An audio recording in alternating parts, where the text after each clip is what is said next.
हरे कृष्णा। तो भगवत गीता के 12वें अध्याय में आपका स्वागत है।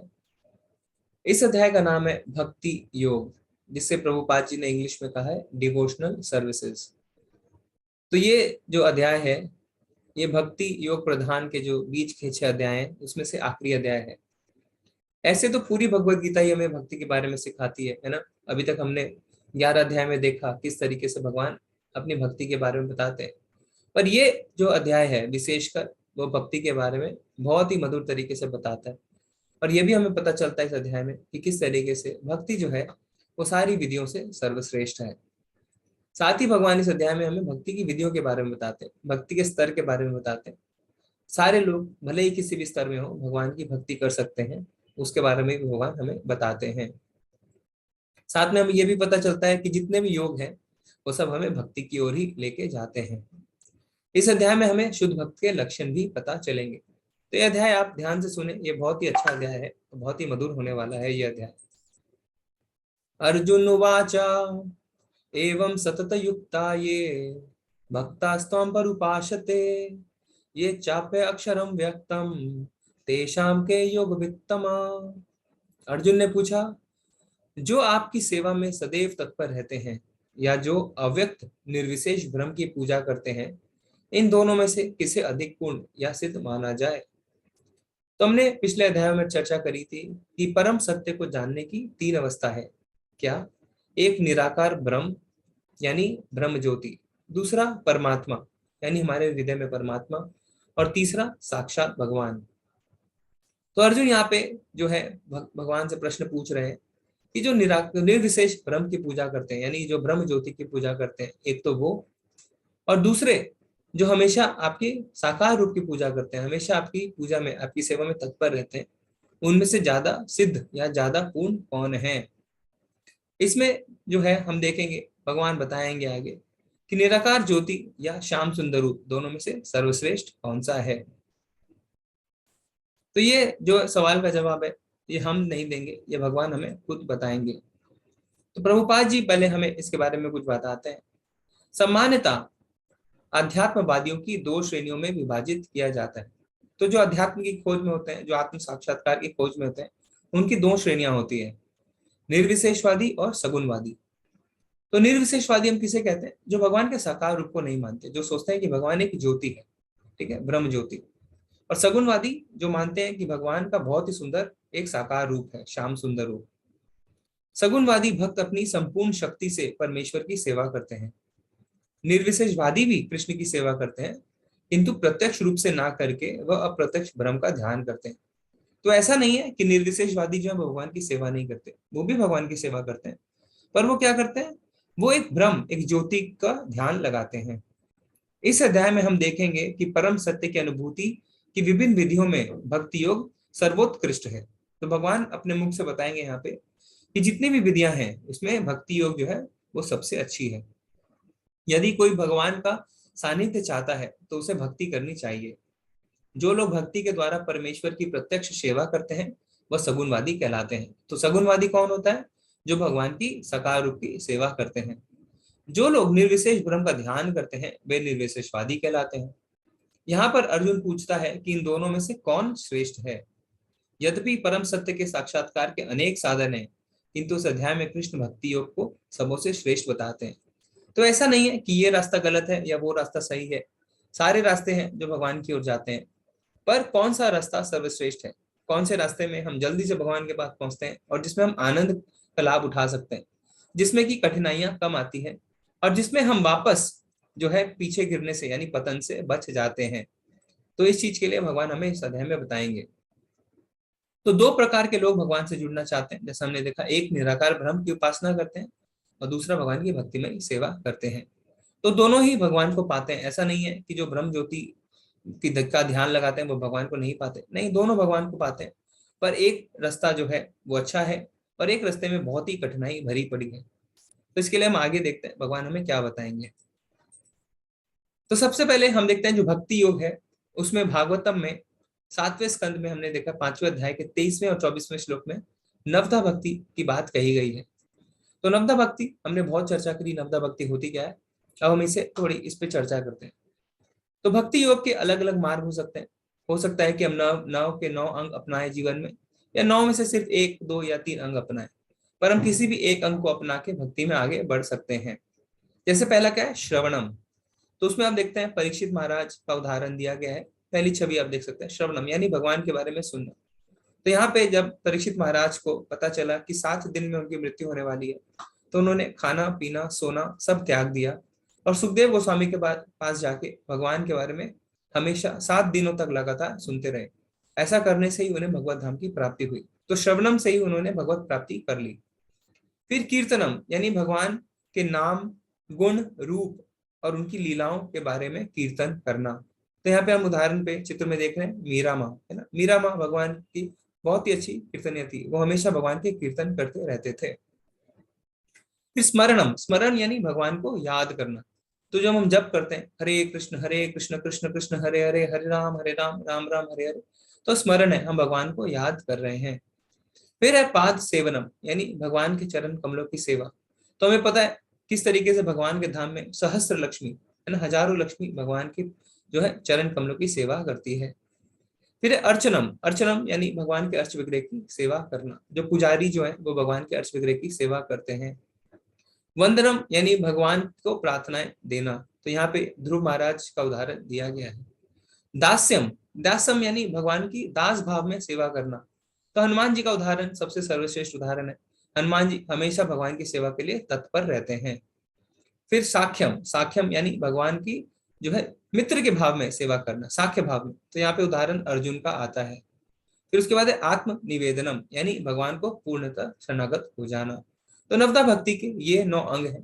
तो ऐसा नहीं है कि हमें 9 के 9 अपनाने, हम किसी 1, 2 या 3 को भी अपना सकते हैं, सारे भी अपना सकते हैं, एक भी अपना सकते हैं। तो अर्जुन ने प्रश्न पूछा था कि दोनों में से सर्वश्रेष्ठ कौन है, दोनों में से अधिक सिद्ध कौन है। तो भगवान क्या उत्तर देते हैं, हम पढ़ते हैं। श्री भगवान उवाचा मय्या वेश मनो ये माम नित्य युक्ता उपासते श्रद्धया परोपेतास्ते ये युक्त तमा मता।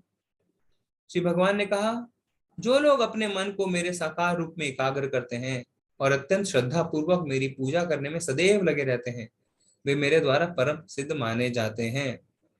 तो यहाँ पे भगवान ने बहुत ही साफ साफ अर्जुन के प्रश्न का उत्तर दे दिया है कि जो मेरे साकार रूप में एकाग्र रहते हैं वो परम सिद्ध माने जाते हैं। तो यानी भगवान ने यहाँ पे बता दिया है कि किस तरीके से भगवान का साकार रूप की जो पूजा करते हैं। जैसे आप चित्र में देख सकते हैं कि भगवान के साकार रूप की पूजा कर रहे हैं, तो वो परम सिद्ध माने जाते हैं। तो जो निराकार होते हैं वो क्या करते हैं, वो ज्ञान मार्ग अपनाते हैं, भक्ति मार्ग नहीं अपनाते। उसके बाद ज्ञान अर्जित करने के बाद वो अपनी बुद्धि लगाते हैं। तो उनको क्या होता है, बहुत जन्म लग जाते हैं भगवान को समझने में। इसलिए भगवान खुद कहते हैं ना, बहुनाम जन्मनाम अन्ते ज्ञानवान प्रपद्यते। उनको बहुत ज्यादा जन्म लग जाते हैं भगवान को समझने के लिए। तो निराकार ब्रह्म का आधार क्या है, भगवान कहते हैं निराकार ब्रह्म का आधार भी मैं हूं, क्योंकि भगवान के शरीर से ही वो ब्रह्म ज्योति निकलती है। ऐसा नहीं है कि वो ब्रह्म ज्योति अलग है, वो भगवान के शरीर से ही निकलती है। इसीलिए निराकार में क्या होता है, निराकार में लोग ज्ञान अर्जित करते हैं, क्या बोलते हैं कि मैं शरीर नहीं, मैं आत्मा हूं। तो इस ज्ञान को वो अर्जित करते हैं। अब जब वो समझ जाते हैं कि मैं आत्मा हूं, तो आगे क्या, आगे अब वो भगवान की भक्ति करना चाहते हैं। अगर उन्हें भगवान की भक्ति ही करनी होती है, अगर वो यहाँ पे रुक जाते हैं कि मैं आत्मा हूं, तो आगे उनकी प्रगति नहीं हो पाती। इसलिए कोई लोग कहते हैं कि भक्त जो है वो तो भावुक होते हैं, है ना, उन्हें ज्ञान नहीं होता। पर इस श्लोक में भगवान ने उस बात का साफ साफ खंडन कर दिया है, क्योंकि भगवान कहते हैं कि जो अपने मनों को मेरे साकार रूप में एकाग्र करके रखते हैं वो परम सिद्ध माने जाते हैं। तो भक्त जो है वो भावुक नहीं होते, भक्तों को भी ज्ञान होता है, पर उनकी जो भावुकता है वो शायद भगवान के प्रति प्रेम है। तो भक्त जो करते हैं उनको ज्ञान अपने आप भगवान दे देते हैं। इसलिए हमने पिछले अध्याय में भी पढ़ा था कि अगर हम भक्ति करते हैं तो भगवान हमारे अंदर ज्ञान अपने आप देते हैं, अपने आप भगवान बुद्धि देते हैं, जिससे कि वो भगवान के पास जा सकें। इसलिए भगवान ने क्या कहा था कि भक्ति जो करता है उसे यज्ञ, वेद, अध्ययन, दान सबका फल मिलता है। ऐसा नहीं है कि वो किसी भी चीज से वंचित रह जाता है। पर जो निराकारवादी होता है वो क्या करता है, वो साकार रूप को बिल्कुल भी नहीं मानता। और भक्त जो होता है वो दोनों रूप को मानते हैं, है ना। वो जानते हैं कि जो ब्रह्म ज्योति है वो भी भगवान के शरीर से निकलती है। तो ऐसा नहीं है कि ब्रह्म ज्योति भगवान के शरीर से नहीं निकलती। आप उदाहरण के तौर पे दे सकते हैं कि इस संसार में, इस सृष्टि में जो भी है, जो भी निराकार है, उसका एक साकार आधार है। जैसे उदाहरण, आप जिस कमरे में अभी बैठे हैं उसमें जो लाइट जल रही है, लाइट जो है वो क्या है, वो उसका कोई रूप नहीं है ना, वो है निराकार। पर उसका आधार क्या है, उसका आधार एक बल्ब है या एक ट्यूबलाइट है। तो हर निराकार का आधार एक साकार जरूर होता है। जैसे सूर्य का प्रकाश है ना, वो निराकार है, पर उसका आधार क्या है, सूर्य खुद। और सूर्य खुद जो है उसका एक आकार है, तो वो साकार है। जैसे फूल है, फूल की सुगंध जो है वो निराकार है, पर फूल खुद जो उसका आधार है वो तो साकार रूप में है। तो इस जगत में जो भी निराकार है उसका एक साकार आधार जरूर है। इसीलिए जो ब्रह्म ज्योति है उसका भी आधार भगवान खुद है, क्योंकि भगवान के शरीर से ही वो ज्योति निकलती है। अब कई लोग कहते हैं तो फिर क्या हम किसी भी चीज की पूजा कर सकते हैं? ऐसा नहीं है, क्योंकि हमारे शास्त्रों में आता है कि भगवान के अर्च विग्रह को भी किस तरीके से निर्मित किया जाता है। अर्च विग्रह बनाने की विधि भी हमारे शास्त्र बताते हैं। जैसे कि क्या, जैसे कि अगर आपको कोई चिट्ठी भेजनी है कहीं पे, तो लेटर बॉक्स जैसे अगर और कोई बॉक्स है उसमें अगर आप डाल देंगे अपनी चिट्ठी, तो क्या वो पहुंचेगी? नहीं, वो नहीं पहुंचेगी। तो प्रभुपाद ये उदाहरण देते हैं कि जिस तरीके से आपको मान्यता प्राप्त लेटर बॉक्स में ही अपनी चिट्ठी डालनी होती है, उसी तरीके से शास्त्रों के हिसाब से जो अर्थ विग्रह बनते हैं उसी को हम भगवान मान सकते हैं। लेकिन जो लोग अपनी इंद्रियों को वश में करके तथा सबों के प्रति संभाव रखकर परम सत्य की निराकार कल्पना के अंतर्गत उस अव्यक्त की पूरी तरह से पूजा करते हैं, जो इंद्रियों की अनुभूति के परे है, सर्वव्यापी है, अकल्पनीय है, अपरिवर्तनीय है, अचल तथा ध्रुव है, वे समस्त लोगों के कल्याण में संलग्न रहकर अंततः मुझे प्राप्त करते हैं। तो भगवान यहाँ पे बताते हैं कि जो निराकारवादी है वो भी मुझे प्राप्त करते हैं। तो इसमें कोई सही कोई गलत नहीं है। पर अब सवाल ये उठता है कि दोनों में से सर्वश्रेष्ठ क्या है और आसान क्या है? तो भगवान कहते हैं भक्ति योग जो है वो सबसे ज्यादा सर्वश्रेष्ठ है। तो भगवान ऐसा क्यों कहते हैं? निराकार में क्या दिक्कत आती है, भगवान हमें अगले श्लोक में बताएंगे। जिन लोगों के मन परमेश्वर के अव्यक्त निराकार स्वरूप के प्रति आसक्त हैं, उनके लिए प्रगति कर पाना अत्यंत कष्टप्रद है। देहधारियों के लिए उस क्षेत्र में प्रगति कर पाना सदैव दुष्कर होता है। तो भगवान ने यहाँ पे खुद ही बता दिया कि अगर आप ब्रह्म ज्योति की ओर जाते हैं, उसकी ओर अगर आपका आसक्ति है, तो बहुत ही ज्यादा कष्टप्रद मार्ग है ये, और बहुत ही दुष्कर है। दुष्कर मतलब बहुत ही कठिन है, दुख से भरा हुआ मार्ग है। अगर हम भगवान का साकार रूप की पूजा नहीं करके ब्रह्म ज्योति का ध्यान लगाते हैं, तो ये बहुत ज्यादा हमारे लिए कष्टप्रद साबित हो सकता है, और इसमें प्रगति कर पाना बहुत ज्यादा कठिन हो सकता है।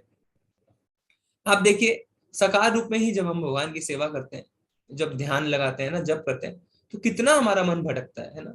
तो आप सोच के देखिए, अगर निराकार रूप होगा तो उसमें कितना ज्यादा हमारा मन भटकेगा, हम बिल्कुल भी भगवान पे ध्यान नहीं दे पाएंगे।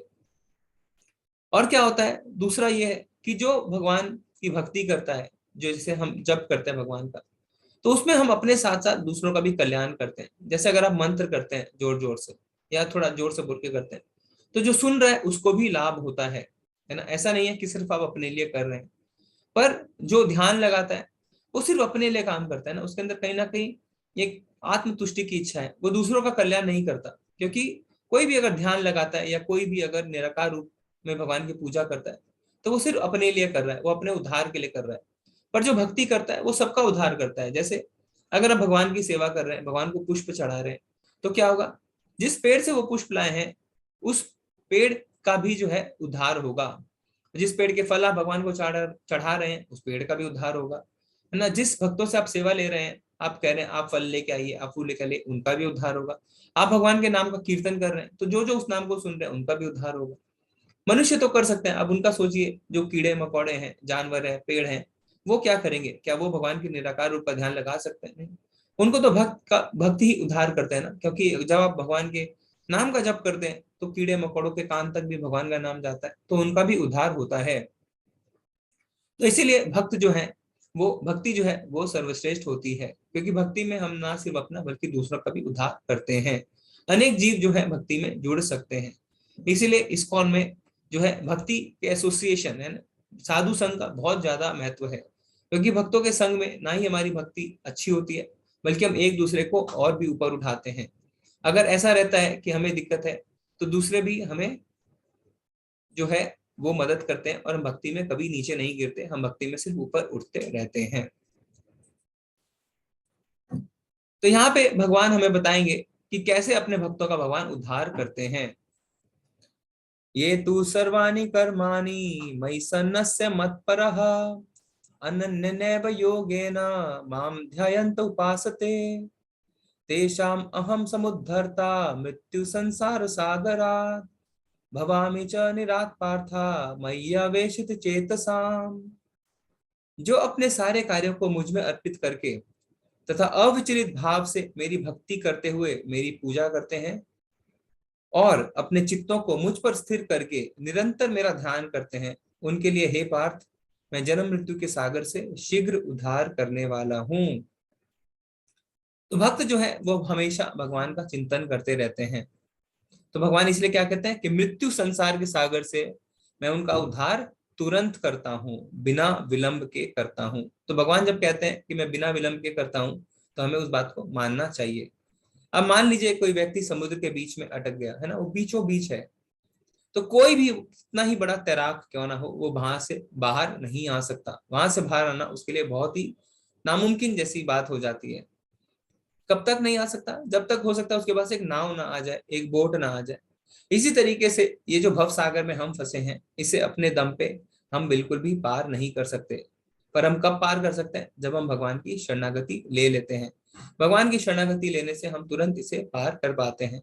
इसलिए भगवान कहते भी हैं कि ये जो मेरी 3 गुण वाली प्रकृति है, इसको पार करना बहुत ही मुश्किल है, पर जैसे ही मेरी शरण में कोई आता है तो उसे तुरंत पार मैं कर देता हूँ। और जो निराकारवादी होते हैं वो क्या करते हैं? वो साकार रूप में तो विश्वास करते नहीं है, तो उनके लिए बहुत ज्यादा कठिनाई होने लग जाती है। इसलिए भगवान कहते हैं जो जिस भाव से मेरे पास आता है, मैं उसी भाव से उसके साथ आदान प्रदान करता हूँ। और निराकारवादी ब्रह्म ज्योति में ही घूमते रहते हैं, है ना, क्योंकि जब वो ब्रह्म ज्योति में लीन हो जाते हैं, अब उनके पास करने को कुछ भी नहीं रहता, क्योंकि उन्हें भगवान की सेवा नहीं करनी होती। तो उससे क्या होता है? आत्मा जो है उसका स्वभाव है हमेशा कुछ ना कुछ करना, पर वहां पे लीन होने के बाद उनके पास कोई सेवा नहीं रहती, तो फिर से उनका पतन हो जाता है। पर जो साकार रूप में भगवान की सेवा करते हैं, उनके धाम जाते हैं, तो वहां पे भी वो व्यस्त रहते हैं भगवान की सेवा में, तो उनके मन में फिर भौतिक विचार बिल्कुल भी नहीं आते। तो नास्तिक का क्या होता है?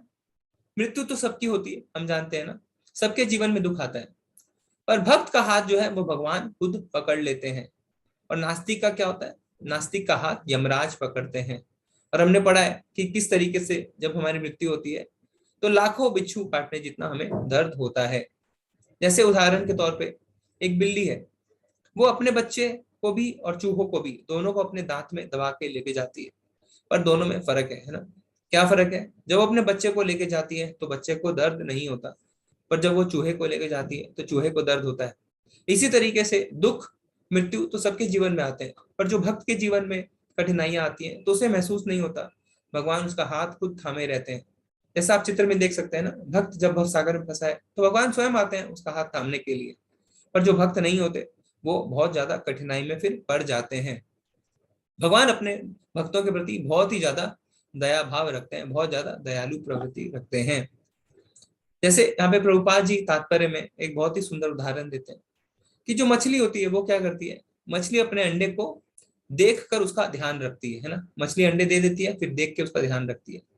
चिड़िया क्या करती है? चिड़िया अपने अंडे को स्पर्श करके उसका ध्यान रखती है। पर कछुआ क्या करता है?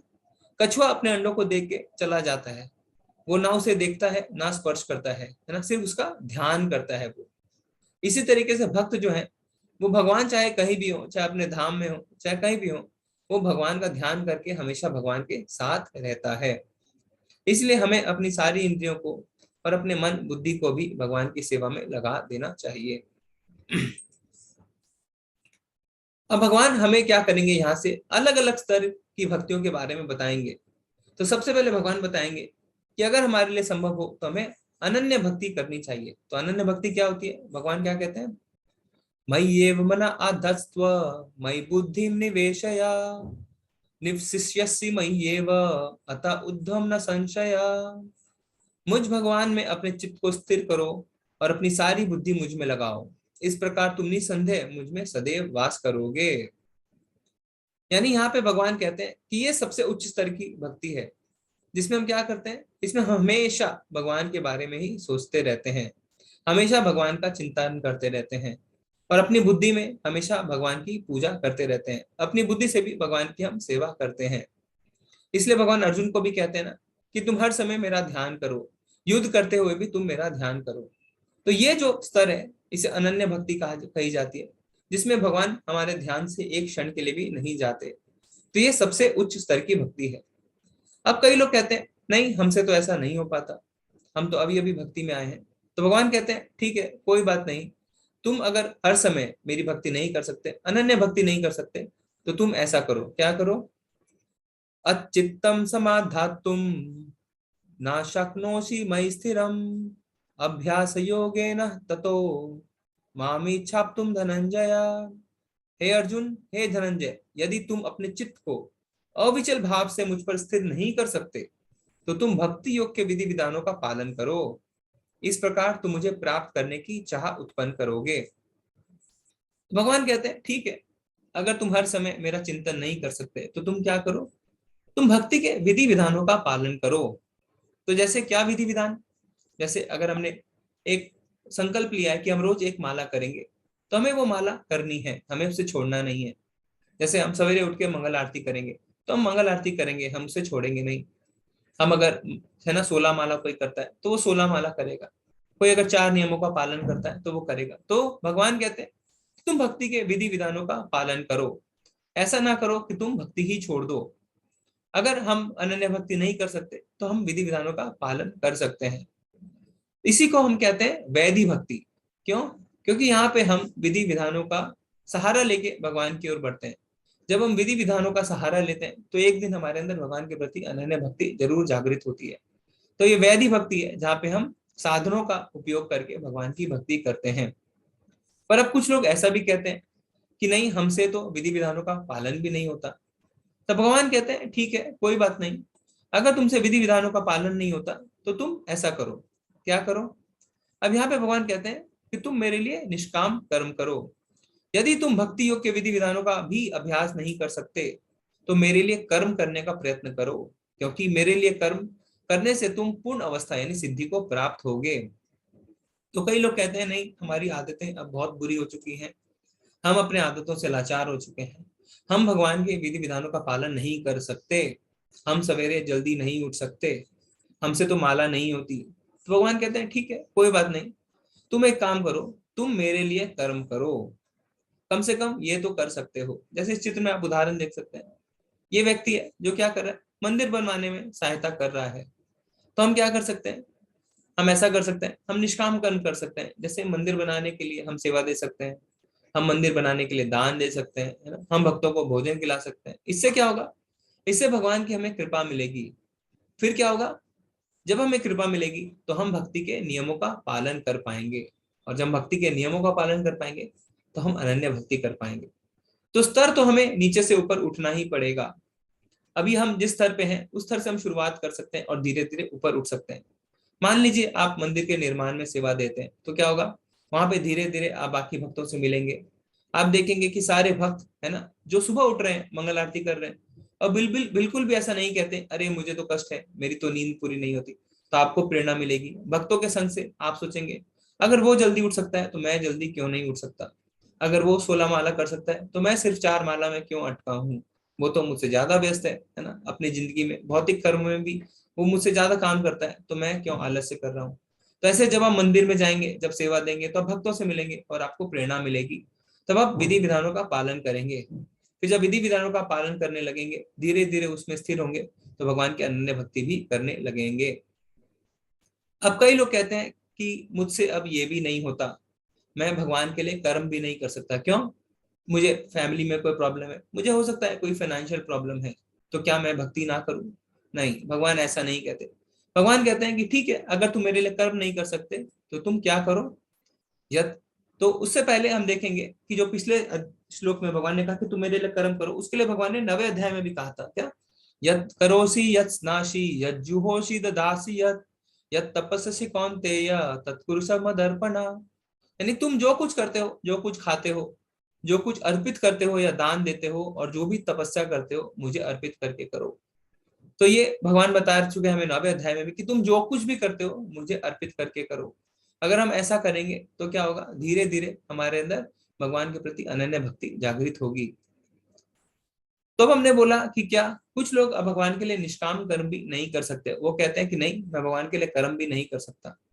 तो भगवान क्या कहते हैं, ठीक है तुम ये करो, अथेत दप्य सक्तोषी कर्तुम मद्योगमाश्रितः सर्वकर्म फल त्यागम ततः कुरु यतात्मवान। अगर हालांकि आप इस चेतना में काम करने में असमर्थ हैं, तो अपने काम के सभी परिणामों को त्याग देने की कोशिश करें और आत्मस्थित होने की कोशिश करें।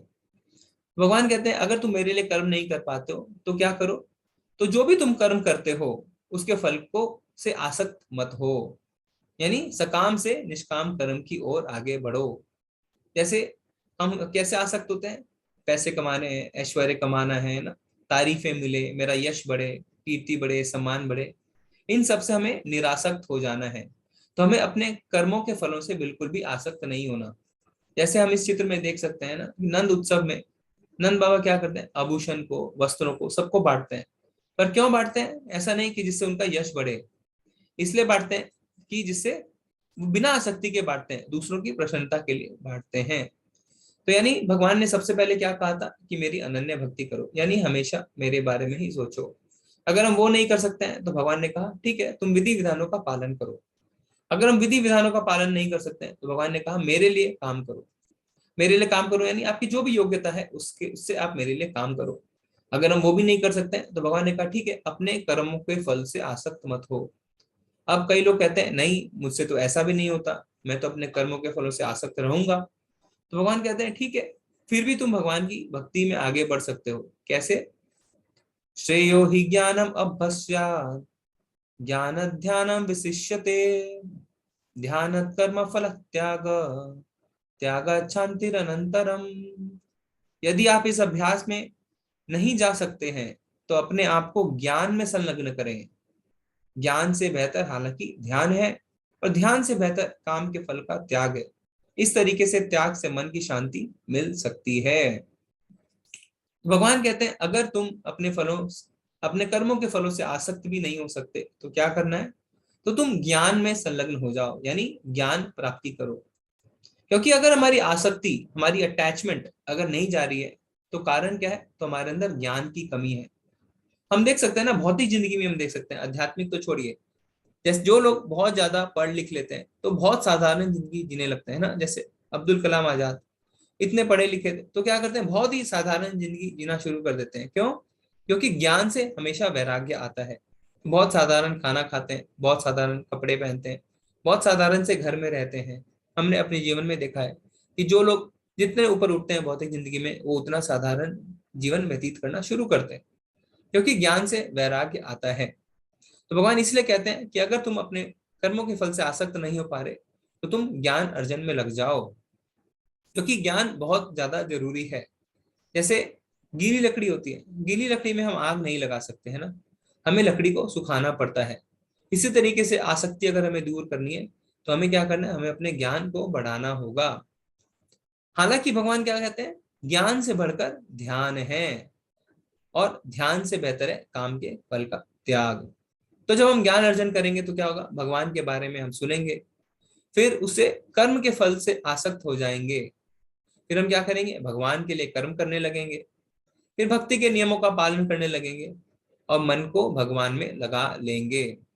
यानी ज्ञान से बढ़कर है ध्यान, ध्यान से बढ़ के वैराग्य, वैराग्य से बढ़ के फल का त्याग, फल का त्याग से बढ़ के भगवान के लिए कार्य करना, उससे बढ़ के भगवान के नियमों का, भक्ति नियमों का पालन करना, और उसके ऊपर भगवान में मन लग जाता है, भगवान में मन लगाना। तो आप सबसे मेरा एक प्रश्न है कि हमें भगवान में मन लगाना ही क्यों है। भगवान अनन्य भक्ति के लिए कहते हैं कि मुझ में अपना मन लगाओ। तो हमें ऐसा क्यों करना है, हमें भगवान में मन क्यों लगाना है, ऐसा करके हमें क्या हासिल होने वाला है। हम तो अच्छा खासा अपनी भौतिक जिंदगी जी रहे हैं ना, तो हम भगवान में मन क्यों लगाएं। आपके क्या विचार हैं, आप हैंड रेस करके बता सकते हैं या चैट में भी लिख सकते हैं कि भगवान में मन लगाने से हमें क्या लाभ होगा। हरे कृष्णा उदय वर्मा प्रभु जी। भगवान में मन लगाएंगे तभी तो भव सागर को पार करेंगे प्रभु जी। जी जी प्रभु जी, धन्यवाद। अगर हम अपना कर्म करते रहेंगे, भौतिक सुखों में लग्न रहेंगे, तो फिर भव सागर से निकलना मुश्किल हो जाएगा। जी जी प्रभु जी। हरे बस कृष्ण रविंद्र प्रभु जी। हरे हरे कृष्णा प्रभु जी। अब प्रभु जी भगवान कह रहे हैं कि अपना मन और बुद्धि मुझ में लगाओ। अगर तुम अपना मन और बुद्धि मुझ में लगा दोगे तो तुम मुझ में ही वास करोगे, क्योंकि वो बोल रहे हैं कि निवश्यसि मयि एव, तुम मुझ में ही वास करोगे। भगवान में वास करने का मतलब तो ये हुआ ना प्रभु जी कि एक हमेशा दिव्य स्थिति में रहेंगे। इन सब प्रति के 3 गुणों से ऊपर उठ के बिल्कुल दिव्य स्थिति में जीव चला जाएगा। जी हरे कृष्ण। जी जी प्रभु जी, बहुत ही सुंदर आपने बताया। आलोकपाल प्रभु जी हरे कृष्णा।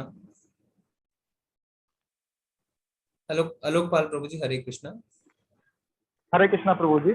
जी प्रभु जी। प्रभु जी, हमें भगवान के चरणों में इसलिए मन लगाना चाहिए, अगर हम भगवान में मन नहीं लगाएंगे तो हमें भगवान का धाम नहीं मिलेगा। हम बार बार इस धरती पर आते रहेंगे अपने भोग करने के लिए। जी जी प्रभु जी। जी धन्यवाद धन्यवाद प्रभु जी। शोभा माता जी हरे कृष्णा।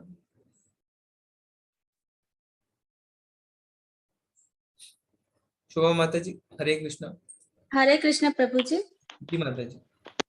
भगवान का ध्यान करने से मन को शांति मिलती है। हम किसी भी चिंता में रहे, कोई भी दुख में रहे, तो हम उस क्षण के लिए हम थोड़ा भूल जाते हैं और हमारा मन फिर से हमारे अंदर जीने की चाह, जो नई उमंग जो होती है वो हमारे अंदर आ जाती है। मेरा ये ख्याल है। जी माता जी ठीक है। धन्यवाद। धन्यवाद माता जी। मैं चैट में पढ़ता हूँ, फिर हम शालिनी माता जी का हैंड भी लेंगे। तो इसमें विनीता माता जी कह रहे हैं शांति के लिए। अनुज प्रभु जी कह रहे हैं भगवान का धाम प्राप्त करने के लिए। फिर विनीता माता जी बोले क्योंकि भौतिक सुख खुशी दे सकते हैं पर शांति नहीं। अनुज प्रभु जी कह रहे हैं जन्म मरण से मुक्त होने के लिए। शिव कुमार प्रभु जी कह रहे हैं इस भव सागर में सिर्फ कष्ट और नकली सुख है, भगवान में मन लगाकर हम दिव्य हो जाएंगे। परवीन प्रभु जी कह रहे हैं भगवान में मन लगा कर ही प्रभु को पा सकते हैं और उनकी भक्ति कर सकते हैं। जी प्रभु जी। मोटवानी प्रभु जी कह रहे हैं मन की शांति के लिए। अंकिता माता जी कह रहे हैं कलयुग में बहुत ज्यादा परेशानियां हैं, इससे हमें अच्छा लगेगा और हमें शांति मिलेगी और भगवान के प्रति समर्पण भी आएगा। जी माता जी। दिशा माता जी कह रहे हैं यदि भगवान में मन नहीं लगा तो मन को शैतान हर लेगा या माया जाल में फंसा रहेगा, आजीवन बस विकर्म ही करते रहेंगे। यानी माता जी का कहना है कि अगर हम भगवान की सेवा नहीं करेंगे तो हम माया की सेवा करेंगे। जी माता जी। शिव कुमार प्रभु जी कह रहे हैं हम भागवत धाम को भगवान में ध्यान लगाकर ही प्राप्त कर सकते हैं। जी प्रभु जी। अमित प्रभु जी कह रहे हैं भगवान में मन लगाने से हम भौतिक चिंताओं तथा बुरे चिंताओं से दूर हो जाएंगे। जी प्रभु जी। अंकिता माता जी ने फिर से कुछ ऐड किया है, मन स्थिर होगा, योगा उच्चते। अच्छा, माता जी ने कहा है कि उसका जो परिभाषा है योग की परिभाषा वो संपूर्ण होगी। जी माता जी। शिवम प्रभु जी। अच्छा ठीक है। पुष्पा माता जी कह रहे हैं ज्ञान के लिए। प्रीति माता जी कह रहे हैं बाकी मोह माया है प्रभु जी, सत्य सिर्फ भगवान है, उन्हीं में लीन होना चाहिए। जी माता जी। शिवम प्रभु जी आपकी जो क्वेरी है रिकॉर्डिंग रहती है प्रभु जी हर दिन। शालिनी माता जी हरे कृष्णा। हरे कृष्णा प्रभु जी। जी माता। हम भगवान में जब मन लगाते हैं तो हम बाकी सारी चीजों से अनअफेक्टेड रहते हैं, जी चाहे सॉरोज हो या हैप्पीनेस हो, मतलब किसी भी इमोशन से हम ऊपर उठ जाते हैं और फिर हम एक बैलेंस्ड लाइफ जीने लगते हैं। जी जी माता जी। जी जी। तो माता जी कह रहे हैं कि दुख और सुख में हम संभाव रखते हैं। तो इसमें आप सबने बहुत ही सुंदर उत्तर दिया। तो यानी अंत में क्या है, अंत में हमें भगवत धाम की प्राप्ति करनी है। तो भगवान ने क्या कहा था पिछले अध्यायों में कि जो मुझ में मन में धारण किए रहता है, जो मुझ में मन लगाए रखता है, अंत समय में मैं उसे जरूर याद आता हूँ, है ना। या हम अंत समय के लिए अभ्यास करते हैं, तो जैसा हम अभ्यास करेंगे अंत समय में फिर क्या होगा, भगवान हमें जरूर याद आएंगे। और भगवान कहते हैं जो जिस भाव में अपने शरीर को त्यागता है अगला शरीर वैसा ही प्राप्त करता है। हमने देखा था 8वें अध्याय में। तो पूरी जिंदगी अगर हम भगवान को मन में बिठाएंगे, भगवान को स्मरण करेंगे, भगवान को याद करेंगे, तो हो सकता है कि अंत समय में हमें भगवान याद आ जाए। और जब ऐसा होगा तो हमें सीधा भगवत धाम की प्राप्ति हो सकती है। तो हमें क्या करना चाहिए, हमें धीरे धीरे जितने भी हमने स्तर देखे भक्ति के उसमें ऊपर उठने की कोशिश करनी चाहिए। इसीलिए आप सबसे मेरा निवेदन है कि आप सब एक माला जरूर करें। भक्ति की शुरुआत एक माला से हो सकती है। तो आप लोगों ने जिसने माला शुरू कर दी उनको बहुत बधाइयां, और जिन्होंने माला नहीं शुरू करी है कोशिश करें कि अपने जीवन में से प्रत्येक दिन 6 से 7 मिनट निकालें। इस माला से अगर आपको फायदा नहीं है तो कम से कम कोई नुकसान तो नहीं होगा, पर 1 महीने के अंदर आप खुद भी देख पाएंगे कि ये महामंत्र कितना ज्यादा पावरफुल है, कितना ज्यादा इफेक्टिव है, आप 1 महीने के अंदर जान पाएंगे। तो इस कोर्स का हमारा उद्देश्य यही रहता है। ये कोर्स नमनिष्ठा प्रभु करवाते हैं बिना किसी फीस के, और ये 26वां बैच है, यानी 26 महीनों से लगातार चल रहा है। कोई भी कोर्स का कोई भी फीस नहीं है। प्रभु जी का एक ही उद्देश्य है कि हम भगवान के नाम का जप शुरू करें। तो लेवल 1 के कोर्स का एक ही उद्देश्य है कि कम से कम जो भक्त हैं वो 1 माला जपना शुरू करें। तो आपसे निवेदन है कि जिन्होंने आज माला नहीं करी कल से शुरू कर सकते हैं। ठीक है, तो हम आगे बढ़ते हैं। तो अगर कोई होता है जो है ना निराकार होता है, जो ज्ञान मार्ग में आगे बढ़ना चाहता है, उससे भगवान को प्राप्त करता है, तो क्या कहता है, मैं पहाड़ों पर जाऊंगा और भ्रम पर ध्यान लगा के, है ना, तो लोग कहते हैं ना कि मैं हिमालय जाऊंगा और वहां पे भगवान का ध्यान लगाऊंगा। तो फिर क्या होता है, वो हिमालय जाके कहता है अरे यहाँ तो बहुत ठंडी है, मैं यहाँ नहीं रह सकता। फिर वो क्या कहता है, अच्छा ठीक है मैं रेगिस्तान जाऊंगा और ध्यान भगवान पे केंद्रित करूंगा। फिर क्या होता है, वहां जाके वो कहता है यहाँ तो बहुत ज्यादा गर्मी है, मुझसे ये भी नहीं हो पा रहा है। फिर वो सोचता है अच्छा ठीक है मैं जंगलों में जाता हूँ और वहां पे ब्रह्म ज्योति पे ध्यान केंद्रित कर लूंगा। पर जंगलों में क्या होता है, जंगलों में उसे हमेशा जंगली जानवरों का डर बना हुआ रहता है, तो वो किसी भी हालत में भगवान के नाम का ध्यान नहीं कर पाता। अंत में वो सोचता है कि मैं इस कलयुग में करूं तो करूं क्या। तो फिर हमारे शास्त्र बताते हैं हरेर नाम हरेर नाम हरेर नाम एफ केवलम कलो नास्तव्य नास्तव्य नास्तव्य गतिरन्यथा। कलयुग में हरि का नाम हरि का नाम हरि का नाम है, बाकी और कोई उपाय नहीं है, और कोई उपाय नहीं है, और कोई उपाय नहीं है। तो हमारे शास्त्र चीख चीख के चिल्ला चिल्ला के 3-3 बार कह रहे हैं कि कलयुग में सिर्फ एक ही उपाय है, क्या, भगवान के नाम का जप करना, और दूसरा कोई भी उपाय नहीं है। क्यों? क्योंकि श्रीमद् भागवतम में हम देखते हैं कि कलयुग के लोगों के बारे में बताया गया कि कलयुग के लोग जो है वो आलसी होंगे, कम आयु वाले होंगे, उनकी बुद्धि भी कम होगी, उनका भाग्य भी जो है वो मंद होगा, वो बहुत ज्यादा झगड़ालू होंगे। तो हम तो आज के परिवेश में देख ही सकते हैं कि जो भी भागवतम में लिखा है वो पूरी तरह 5000 वर्ष में ही पूरी तरह सत्य हो गया है। न जाने अभी तो कितने वर्ष बचे हैं ना, उसमें क्या क्या होने वाला है। तो इसीलिए हमें शास्त्रों की बात माननी चाहिए। अगर शास्त्रों ने कहा है कि हमें भगवान के नाम का जप करना चाहिए तो हमें भगवान का नाम तुरंत ही शुरू कर देना चाहिए, है ना। भक्ति सिद्धांत सरस्वती ठाकुर जो प्रभुपाद जी के गुरु थे, उन्होंने कहा था ये इमरजेंसी है। उस टाइम भारत जो है वो आजाद नहीं था, गुलाम था। तो उन्होंने कहा था आज ये सरकार है कल दूसरी सरकार होगी, है ना, उससे ज्यादा फर्क नहीं पड़ता, पर भगवान का जो मैसेज है, भगवान को जो नाम है वो इमरजेंसी की तरह है। हमें तुरंत भगवान के नाम को अपने जीवन में उतारना चाहिए और भगवान के नाम का जप करना चाहिए। तो अब इन्होंने क्या किया, इन्होंने भी भगवान के नाम का जप शुरू कर दिया। कैसे, हरे कृष्णा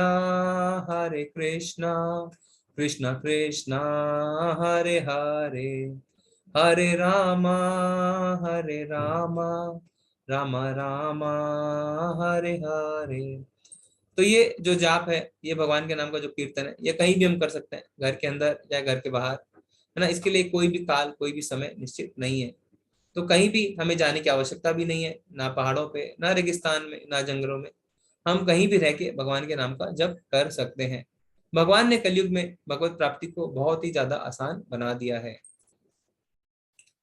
आगे भगवान हमें बताएंगे कि जो भक्तों के लक्षण क्या होते हैं, है ना। तो भगवान ने अभी तक हमें क्या क्या बताया है कि हमें कौन सा मार्ग श्रेष्ठ है, यानी भक्ति योग श्रेष्ठ है।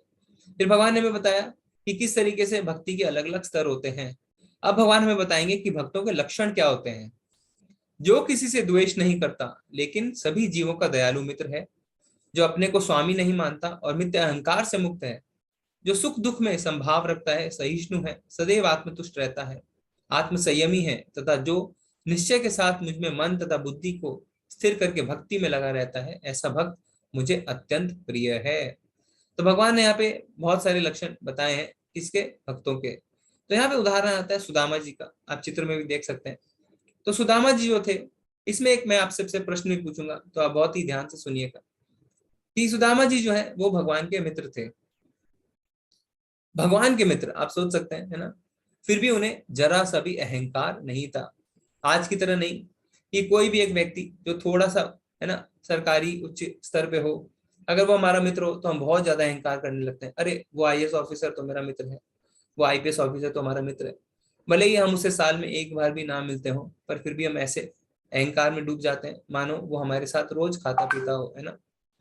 तो इसलिए अब सुदामा जी जो थे, साक्षात देखिए आप, भगवान उनके मित्र थे, है ना, अनंत कोटि ब्रह्मांड के मालिक उनके मित्र थे, पर उन्हें बिल्कुल भी अहंकार नहीं था। और सुदामा जी जो है वो बिल्कुल भी अपने अंदर स्वामित्व की भावना नहीं रखते थे, और हमेशा सुख दुख में संभाव भी रखते थे। उनके घर पे क्या करते थे, वो भिक्षा मांगने जाते थे कुछ घरों में, क्योंकि वो ब्राह्मण थे, और उन्हें मिली भिक्षा तो ठीक, नहीं मिली तो वो दोबारा लौट के आते थे, समय बिल्कुल भी व्यर्थ नहीं करते थे। तो कुछ घरों का उनका नियम था, मान लीजिए अगर 3 घर जाना है, तो अगर 3 घर में उन्हें भिक्षा मिली तो 3 घर से भिक्षा लाते थे। अगर 3 में से किसी ने भी उन्हें भिक्षा नहीं दी, कोई भी अनाज नहीं दिया, तो उस दिन भूखे ही सो जाते थे, है ना। तो इस तरीके से जो है वो अपना जीवन यापन कर रहे थे, और वापस लौट के आके फिर वो भगवान की भक्ति में लग जाते थे। तो कभी कभी तो उन्हें खाने को भी नहीं मिलता था, तो वो उनका परिवार जो है वो भूखे पेट सोता था। परिवार भी सुदामा जी का काफी बड़ा था, उनकी उनकी पत्नी थी और उनके कुछ बच्चे भी थे, पर उनको बिल्कुल भी लालच नहीं था, आत्मतुष्ट रहते थे सुदामा जी बिल्कुल। तो हम देख सकते हैं जितने सारे लक्षण है भगवान ने इन श्लोकों में बताए हैं, एकदम भी दुखी नहीं थे वो। तो अब क्या होता है, अब उनकी पत्नी उनको एक दिन कहती है कि आप भगवान श्री कृष्ण के पास जाइए, क्योंकि हमारी हालत बहुत ज्यादा खराब हो गई है, हमारे पास खाने के लिए कुछ भी नहीं है। तो सुदामा जी उनको क्या कहते हैं, नहीं मैं भगवान के पास बिल्कुल भी नहीं जाऊंगा। पर पत्नी जब जबरदस्ती करती है, जिद करती है, तो क्या करते हैं, वो भगवान के पास जाते हैं। तो जब भगवान के पास पहुंचते हैं तो क्या करते हैं, सुदामा जी उनसे कुछ मांग ही नहीं पाते, है ना। उल्टा क्या करते हैं, उल्टा वो अपनी पोटली में थोड़े से चावल अपने घर से लेके आते हैं, वो भगवान को खिलाते हैं। तो देखिए, मांगना तो दूर, जबकि इतनी दरिद्रता में वो थे, वो उल्टा अपने चावल भगवान को खिलाते हैं। तो यहाँ पे जो सुदामा जी भगवान के पास गए, हमने पिछले अध्याय में पढ़ा है कि 4 तरीके के लोग भगवान के पास जाते हैं। आर्थ यानी जो बहुत ज्यादा दुखी हैं, अर्थार्थी यानी जो भौतिक लाभ के लिए भगवान के पास जाते हैं, ज्ञानी जिनको पता है कि भगवान जो है वो सर्वश्रेष्ठ है, और जिज्ञासु जो भगवान के पास भगवान के बारे में जानना चाहते हैं। ऐसे 4 लोग जो है वो भगवान के पास जाते हैं। तो सुदामा इन चारों में से कौन से श्रेणी में आते हैं, आप अपने हैंड रेस करके हमें बताइए, या आप अपने इसमें भी हमें बता सकते हैं, चैट में भी, ठीक है। तो हम पूछ रहे हैं आर्थ, अर्थार्थी, ज्ञानी और जिज्ञासु में से सुदामा जी कौन सी श्रेणी में आते थे। ठीक है, बलबीर सिंह प्रभु जी, हरे कृष्णा। हरे कृष्णा प्रभु, ज्ञानी जी की श्रेणी में आते हैं। ज्ञानी की श्रेणी में आते हैं, ठीक है, ठीक है प्रभु जी। थोड़ा हम इस पे चर्चा भी कर सकते हैं, थोड़ा बता सकते हैं। राम प्रभु जी, हरे कृष्णा, आप अपने जवाब को थोड़ा समझा भी सकते हैं। हरे कृष्णा, राम कुमार तिवारी प्रभु जी।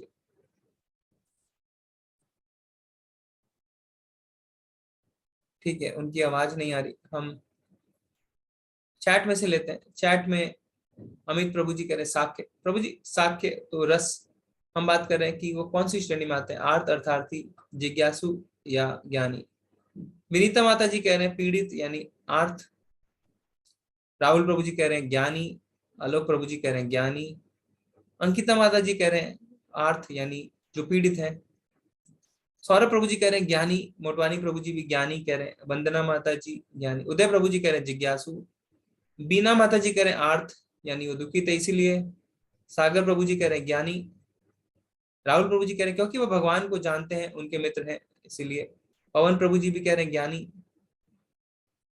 दीपक प्रभु जी कह रहे हैं ज्ञानी। प्रजक्ता माता जी कह रहे हैं वे गए तो थे आर्थ के मन से, लेकिन कृष्ण से मिलके ज्ञानी बन गए। ओके माता जी। तनहिता माता जी कह रहे हैं ज्ञानी। रिद्धि माता जी कह रहे हैं ज्ञानी क्योंकि उन्हें पता है कि भगवान सब कुछ जानते हैं और उन्हें कुछ बताने की आवश्यकता नहीं। बहुत ही सुंदर जवाब दिया माता जी ने। श्रवण प्रभु जी कह रहे हैं आर्थ। अमित प्रभु जी भी आर्थ कह रहे हैं। शिव कुमार प्रभु जी भी आर्थ। तो काफी लोग कह रहे हैं आर्थ और ज्ञानी। हम सीमा माता जी को सुनते हैं। हरे कृष्णा माता जी। हरे कृष्ण प्रभु जी, वो ज्ञानी थे, वह जानते थे कि वह मेरे सखा भी हैं और वह बचपन के मित्र हैं, लेकिन वह सब जानते हैं कि मेरी ये दरिद्रता किस कारण हो रही है और मैं उनके पास किस लिए आया हूँ। जी जी माता जी, बहुत बहुत धन्यवाद। तो आप सबने बहुत ही सुंदर जवाब दिए। तो प्राय हमें दो जवाब मिले, एक ज्ञानी और एक आर्थ। तो सुदामा जी आर्थ में के कारण नहीं गए थे, क्योंकि वो ऐसा नहीं था कि उनको किसी चीज की कमी थी इसलिए वो गए। वो तो बहुत समय से इस तरीके से रह रहे थे ना, वो विचलित तो कभी भी नहीं हुए थे दुख में। ये तो उनकी पत्नी ने उनसे जबरदस्ती करी, वो गए। पर वहां जाके उन्होंने भगवान से कुछ मांगा भी नहीं। अगर आर्थ होते तो जाते ही कहते मुझे ये चाहिए, मुझे वो चाहिए, है ना। उन्होंने बिल्कुल भी ऐसा नहीं कहा। तो वो आर्थ नहीं थे, अर्थार्थी उन्हें तो कोई भौतिक इच्छा बिल्कुल भी नहीं थी, है ना। वो कुछ मांगने तो गए नहीं थे। और आर्थ नहीं थे क्योंकि दुख था उनके जीवन में, पर वो विचलित नहीं होते थे।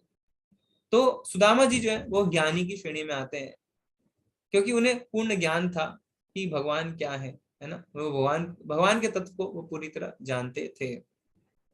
तो ऐसे भक्त जो होते हैं वो भगवान को बहुत ज्यादा प्रिय होते हैं। हम देख सकते हैं कि भगवान क्या करते हैं, जब उन्हें खबर लगती है कि सुदामा जी आए हैं तो नंगे पैर ही दौड़ जाते हैं ना। सोचिए आप, इतने भगवान स्वयं नंगे पैर दौड़ जाना, है ना। असंख्य ब्रह्मांड के मालिक वो सुदामा जी के लिए, एक निर्धन ब्राह्मण के लिए नंगे पैर दौड़ जाते हैं, उन्हें अपने राज सिंहासन पर बिठाते हैं और अपने आंसुओं से उनके पैर भी धोते हैं। तो भगवान अपने भक्तों की भक्ति करते हैं ना।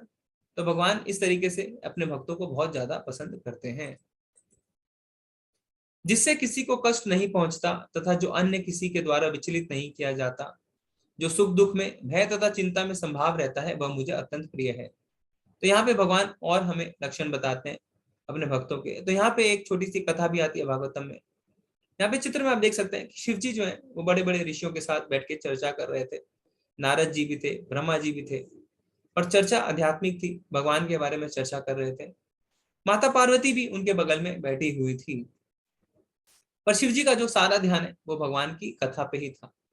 इतने में क्या होता है, इतने में अपने यान में एक गंधर्व आता है जिसका नाम रहता है चित्रकेतु। तो जब चित्रकेतु को वो देखता है कि वो शिव जी जो है वो माता के बगल में बिल्कुल बैठ के भगवान का कथा के बारे में कह रहे हैं, तो वो भगवान का मजाक उड़ाता है, वो शिव जी का मजाक उड़ाता है। वो कहता है कि ये किस तरीके की चर्चा आप कर रहे हैं अपनी पत्नी के बगल में बैठ के। तो शिव जी जो है उनको बिल्कुल भी फर्क नहीं पड़ता है, क्योंकि शिव जी भगवान के बहुत बड़े भक्त हैं। उन्हें वो हमेशा संभाव में रहते हैं, वो बिल्कुल भी विचलित नहीं होते। पर माता को क्या होता है, माता को गुस्सा आ जाता है और माता उन्हें श्राप देती है, जिससे अगले जन्म में चित्रकेतु जो है वो राक्षस बन जाता है। तो यहाँ पे हम देखते हैं कि शिव जी जो है वो संभाव में रहते हैं और भगवान के भक्त हमेशा ही संभाव में रहते हैं। मेरा ऐसा भक्त जो सामान्य कार्यकलापों पर आश्रित नहीं है, जो शुद्ध है, दक्ष है, चिंता रहित है, समस्त कष्टों से रहित है और किसी फल के लिए प्रयत्नशील नहीं है, वह मुझे अतिशय प्रिय है। तो यहाँ पे जो उदाहरण आता है वो आता है नामाचार्य हरिदास ठाकुर का। हमने पहले भी इनकी चर्चा करी थी। हरिदास ठाकुर मुसलमान परिवार में जन्मे थे और दिन में 192 माला करते थे। तो जब तक उनकी माला खत्म नहीं होती थी, वो सोना तो दूर, वो प्रसाद भी ग्रहण नहीं करते थे। तो उस समय वहां का एक राजा था, मुसलमान राजा था। तो उन्होंने क्या किया, उन्होंने एक वैश्या को भेजा कि तुम जाके हरिदास ठाकुर जो वो जप करते हैं, भगवान का नाम लेते हैं, उन्हें रोको, क्योंकि वो उन्हें बिल्कुल भी पसंद नहीं था। तो जब वहां पे वैश्या जाती है तो हरिदास ठाकुर उन्हें बोलते हैं ठीक है आप बैठिए, मैं अपनी माला को पहले खत्म करता हूँ, फिर मैं आपसे बात करूंगा। अब क्योंकि वो 192 माला करते थे तो सुबह से रात, रात से दोबारा सुबह हो जाती है। तो वैश्या जो है वो चली जाती है।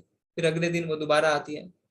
फिर जो है हरिदास ठाकुर उनसे कहते हैं कि तुम बैठो, मैं अपनी पहले माला खत्म कर लेता हूँ। तो इस तरीके से काफी दिन निकल जाते हैं, पर हरिदास ठाकुर के पास नाम जप को छोड़ के और दूसरा समय भी नहीं रहता। अब क्या होता है, अब भगवान का पवित्र नाम सुन के उस वैश्या का हृदय भी परिवर्तित हो जाता है। अब वो क्या करती है, वो भी जो है भगवान के नामों का जप करने लगती है और आगे चल के हरिदास ठाकुर से दीक्षा भी लेती है, उनकी शिष्या भी बन जाती है। तो इतनी शक्ति होती है भगवान के नाम में। जो ना कभी हर्षित होता है, ना शोक करता है, जो ना पछताता है, ना इच्छा करता है, तथा अशुभ तथा अशुभ दोनों प्रकार की वस्तुओं का परित्याग कर देता है, ऐसा भक्त मुझे अत्यंत प्रिय है। तो नहीं होता का मतलब यह है कि बहुत सुख में भगवान को भूल जाता है ना। जब हम बहुत ज्यादा खुश होते हैं तो क्या है, भगवान को भूल जाते हैं। क्या होता है, हमारे घर में कोई अनुष्ठान है, कोई फंक्शन है, हम सबको बुलाते हैं, पर हम भगवान को ही भूल जाते हैं ना। भगवान ने तो हमें सब कुछ दिया है और हम भगवान को ही भूल जाते हैं। इसी तरीका से कुछ लोगों को जब बहुत ज्यादा दुख आता है तो क्या करते हैं, वो भक्ति छोड़ देते हैं। पर हमें उस टाइम ऐसा समझना चाहिए कि ये दुख जो है वो भी भगवान की योजना है, जिससे हमारे अंदर शुद्धि हो। जो भगवान के भक्त होते हैं वो कभी नहीं पछताते, क्योंकि उनके अंदर भौतिक इच्छा रह ही नहीं जाती। अगर उनके अंदर भौतिक इच्छा नहीं रह जाती तो उनको पछताने के लिए कुछ रहता ही नहीं है। यहाँ पे हम प्रहलाद महाराज का उदाहरण देख सकते हैं ना, किस तरीके से उनके खुद के पिता हिरण्यकशिप ने इतने उनपे जो है अत्याचार किए। और हिरण्यकशिपु कोई भी सामान्य राजा नहीं थे, उन्होंने स्वर्ग को भी जीत लिया था। फिर भी प्रहलाद महाराज जो है वो बिल्कुल भी अपने धन से एकदम प्रभावित नहीं है। उन्होंने भगवान की भक्ति करी, अपने पिता के विरुद्ध जाके भगवान की भक्ति करी। इसलिए कुछ लोग कहते हैं अरे हमें तो हमारे घर वाले भक्ति नहीं करने देते, हमारे पड़ोसी हमारे हम पे ताना कसते हैं ना। तो हमें प्रहलाद महाराज से जो है थोड़ा इंस्पिरेशन लेनी चाहिए, है ना, उनसे प्रेरणा लेनी चाहिए कि उनके खुद के पिता जैसे थे वैसे एटलीस्ट हमारे परिवार वाले तो नहीं है, इतने भी नहीं है कि वो हमें मारने पे उतारू हो जाए। तो हमें उनसे प्रेरणा लेनी चाहिए, हमें विभीषण से प्रेरणा लेनी चाहिए कि किस तरीके से असुरों के बीच में रह के भी वो भगवान की भक्ति करते रहे। तो हमें बिल्कुल भी अपने वातावरण से विचलित नहीं होना चाहिए। जो मित्रों तथा शत्रुओं के लिए समान है, जो मान तथा अपमान, शीत तथा गर्मी, सुख तथा दुख, यश तथा अपयश में संभाव रखता है, जो दूषित संगति में सदैव मुक्त रहता है, जो सदैव मौन और किसी भी वस्तु से संतुष्ट रहता है, जो किसी प्रकार के घर बार की परवाह नहीं करता, जो ज्ञान में दृढ़ है और जो भक्ति में संलग्न है, ऐसा पुरुष मुझे अत्यंत प्रिय है। तो सदैव मौन का मतलब ये नहीं कि चुपचाप रहना, मतलब संसारिक विषयों के बारे में ज्यादा चर्चा नहीं करता। घर बार छोड़ देता है, इसका अर्थ ये नहीं कि हम घर बार छोड़ के निकल जाए, इसका अर्थ यह है कि हमें ज्यादा आसक्त नहीं रहना है ना। प्रेम और आसक्ति में फर्क है। मित्र और शत्रु को एक समान देखता है। जैसे हम यहाँ पे एक उदाहरण आता है अमरीश महाराज का। तो अमरीश महाराज जो है वो बहुत ही बड़े भक्त रहते हैं, बहुत ही अच्छी भक्ति करते हैं भगवान की। तो एक बार उनके पास कौन आता है, दुर्वासा मुनि आते हैं। तो दुर्वासा मुनि बहुत बड़े अष्टांग योगी रहते हैं। और उस दिन अमरीश महाराज जो है वो अपना एकादशी व्रत का उनको पारण करना होता है, यानी पिछले दिन एकादशी व्रत करने के बाद उनको अपना व्रत खोलना होता है। तो दुर्वासा मुनि जब आते हैं तो कहते हैं कि ठीक है मैं स्नान करके आता हूँ, हम एक साथ बैठ के भोजन करेंगे। तो दुर्वासा मुनि स्नान करने जाते हैं, पर बहुत देरी हो जाती है, वो लौट के नहीं आते। यहाँ पे पारण का समय निकला जा रहा होता है। तो अमरीश महाराज जो है वो निर्जल एकादशी करते हैं। तो क्या करते हैं, वो थोड़ा सा एक जल पी लेते हैं। ऐसा नहीं कि उनको भूख प्यास लगी, इसलिए कि जिससे पारण का समय वो निकल ना जाए। पर दुर्वासा मुनि क्योंकि वो अष्टांग योगी रहते हैं, वो देख लेते हैं कि उनके बिना अमरीश महाराज ने जल पी लिया। तो आके वो बहुत ज्यादा क्रोधित होते हैं, बहुत ज्यादा अपमान भी करते हैं। उसके बाद क्या करते हैं, वो अपनी जटा से एक राक्षस को उत्पन्न करते हैं। आप चित्र में देखिए, एक भयानक राक्षस उत्पन्न होता है और उसे कहते हैं कि तुम अमरीश महाराज को मार डालो। इतने में ही भगवान का सुदर्शन चक्र आता है और उस राक्षस की गले को काट के अलग कर देता है। पर सुदर्शन वहां नहीं रुकता, अब वो जो है वो दुर्वासा मुनि के पीछे लग जाता है और उस सुदर्शन से इतना तेज निकलता है, इतनी अग्नि निकल रही होती है कि दुर्वासा मुनि की पीठ जलने लगती है और वो सारे ब्रह्मांड में दौड़ने लगते हैं। अंत में भगवान के पास जाते हैं और भगवान को कहते हैं कि अपने सुदर्शन से मुझे बचाएं। तो भगवान कहते हैं मैं कुछ नहीं कर सकता, क्योंकि सुदर्शन मेरा भक्त है और जब तुमने एक भक्त का अपमान किया तो दूसरा भक्त उस अपमान को नहीं सह सकता। अमरीश महाराज कहते हैं कुछ तो उपाय आप बताइए भगवान। तो भगवान कहते हैं इसका उपाय यही है कि तुम जाओ और अमरीश महाराज से क्षमा याचना करो। तो दुर्वासा मुनि अमरीश महाराज के पास आते हैं, उनके पैरों में पड़ जाते हैं। पर जब ऐसा होता है तो क्या होता है, अमरीश महाराज ऐसा नहीं कहते हैं कि हाँ हाँ आपने गलती करी, अच्छा ही हुआ। नहीं, वो भक्त हैं, वो उन्हें उठाते हैं और कहते हैं आप मुनिवर आप क्या कर रहे हैं, मैं इतने समय से आपका इंतजार कर रहा हूँ, आइए हम मिलके भोजन करें। यानी मान अपमान में एक ही भाव रखते हैं, सुख और दुख में एक ही भाव रखते हैं। फिर क्या होता है, फिर सुदर्शन जो है वो वापस चला जाता है। तो भक्त ऐसे होते हैं। ठीक है, तो अब यहाँ पे भगवान और क्या बताते हैं, ये तू धर्मतिमितम मिदम यतोक्तम परुपासते श्रद्धा धान मत परमा भक्तास्ते अतीव में प्रिया। जो इस भक्ति में के अमर पद का अनुसरण करते हैं और जो मुझे ही अपने चरम लक्ष्य बनाकर श्रद्धा सहित पूर्ण रूपेण संलग्न रहते हैं, वे भक्त मुझे अत्यधिक प्रिय हैं। तो यहाँ पे बिल्वा मंगल ठाकुर का जो है उदाहरण आता है कि बिल्वा मंगल ठाकुर जो है किस तरीके से, क्योंकि बहुत ही लंबी कहानी है, पर किस तरीके से ये भक्ति के लिए अपनी आंखों को खुद ही फोड़ देते हैं, क्योंकि इनकी आंखें जो है वो इनके वश में नहीं रहती और भौतिकता की ओर ज्यादा भागती हैं। तो ये अपनी आंखों को फोड़ देते हैं कि जिससे भगवान की भक्ति कर सकें। तो यहाँ पे भगवान जो है खुद ही हमेशा उनके साथ रहते हैं, उनका मार्गदर्शन करते हैं। तो हमें भी बिल्वा मंगल ठाकुर का अनुसरण करना है, इनकी शिक्षा का पालन करना है कि किस तरीके से हम भगवान का नाम जप कर सकें। अनुकरण नहीं करना, हमें अपनी आंखें नहीं फोड़नी है ना। तो इससे हम इस अध्याय के अंत में आते हैं। हम प्रभुपाद जी के कुछ शब्द देखते हैं।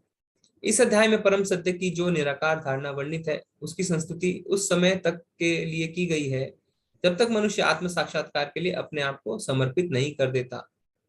दूसरे शब्दों में, जब तक उसे शुद्ध भक्त की संगति करने का अवसर प्राप्त नहीं होता तब तक निराकार की धारणा लाभप्रद होती है।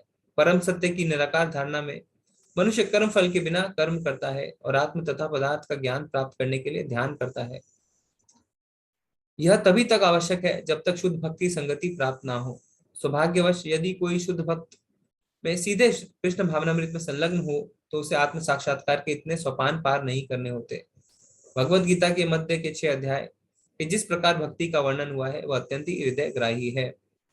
तो भक्ति जो है, जब उस भाव के तक हम पहुंचते हैं तो हमें बहुत ही आनंद की अनुभूति होती है। और जब तक हम भक्ति भाव तक नहीं पहुंचते तब तक क्या कहते हैं प्रभुपाद जी कि हम निराकार की पूजा कर सकते हैं। और जब हम ऐसा करते हैं उसके बाद हम धीरे धीरे भक्ति की ओर बढ़ते हैं। और ऐसा कब होता है? जब हम शुद्ध भक्ति संगति में आते हैं। तो अपने आप को भक्ति अगर हमें अपने अंदर जागृत करनी है तो हमें भक्तों का संग आवश्यक है। तो इससे इस अध्याय का अंत होता है। यहाँ से जो भक्ति योग के बीच के 6 अध्याय थे 7 से 12 वो समाप्त होते हैं। अगले जो 6 अध्याय हैं 13 से 18 वो ज्ञान योग प्रधान होंगे और हम देखेंगे कि कौन से ज्ञान से हम भगवान की भक्ति में आगे बढ़ सकते हैं। हरे कृष्णा। तो इससे आपके अगर कोई प्रश्न है तो आप हैंड रेज कर सकते हैं या आप चैट में भी लिख सकते हैं। हरे कृष्ण प्रभु जी।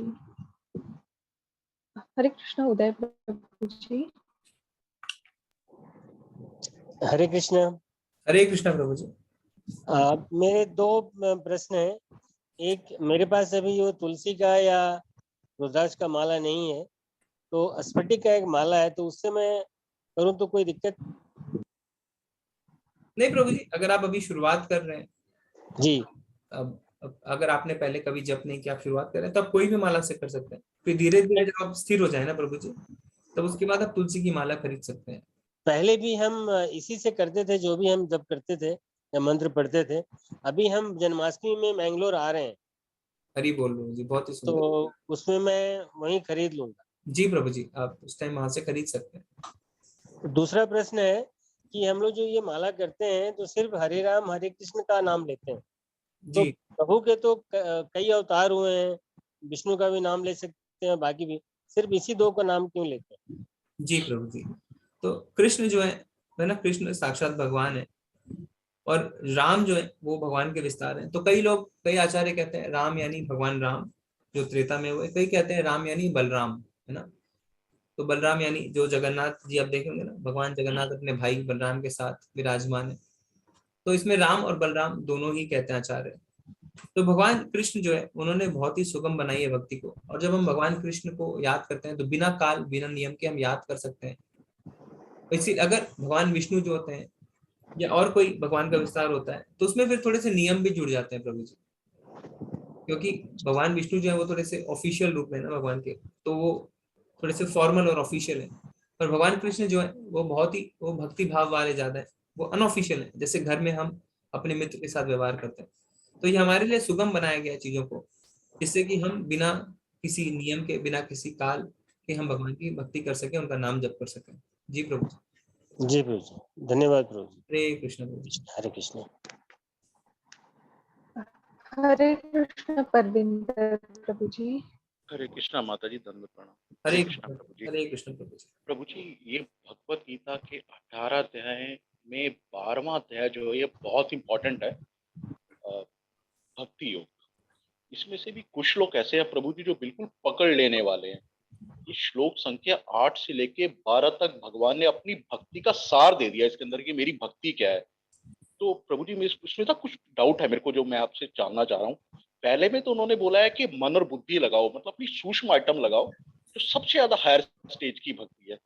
दूसरा इन्होंने बोला कि माम इच्छा अपतुम धनंजय, मुझे प्राप्त करने की इच्छा करो, अपनी इंद्रियों से मेरी सेवा करो। और थर्ड में इन्होंने बोल दिया कि मेरे मत के लिए कर्म करो, मतलब धन से मेरी सेवा करो। और चौथे में इन्होंने बोला कि कर्म फलों का त्याग करो, मतलब ये जो भाव होता है, मतलब कर्म करने का, उसका त्याग करना है। और पांचवें में मेरे को दास को कुछ समझ नहीं आया प्रभु, इसमें बोल दिया इन्होंने कि जो ज्ञान है वो ध्यान जो है वो ज्ञान से भी श्रेष्ठ है, और कर्म फलों का त्याग से मन को शांति प्राप्त होती है। तो ये थोड़ा डाउट आ रहा है महाराज, इसको थोड़ा मेरे को क्लियर कर दीजिए आप। जी जी जी जी। तो पहला चार तो आपको समझ में आ गया। अभी जो पांचवा है वो ये है कि भगवान कहते हैं कि ज्ञान के अनुशीलन में लगो। पहले हम ये समझते हैं। तो जैसे हमने उदाहरण दिया ना कि भौतिक जीवन में भी आप देखेंगे प्रभु जी, जो जितने ऊपर उठता है वो उतना साधारण बन जाता है ना, वो साधारण जिंदगी जीने लगता है। फिर कहीं ना कहीं ज्ञान से ना वैराग्य आता है ना। वैराग्य का अर्थ क्या होता है? वैराग्य का अर्थ होता है कि भौतिक चीजों से आपकी आसक्ति दूर होती है। तो जब तक वैराग्य नहीं आएगा तब तक आप भक्ति नहीं कर पाएंगे।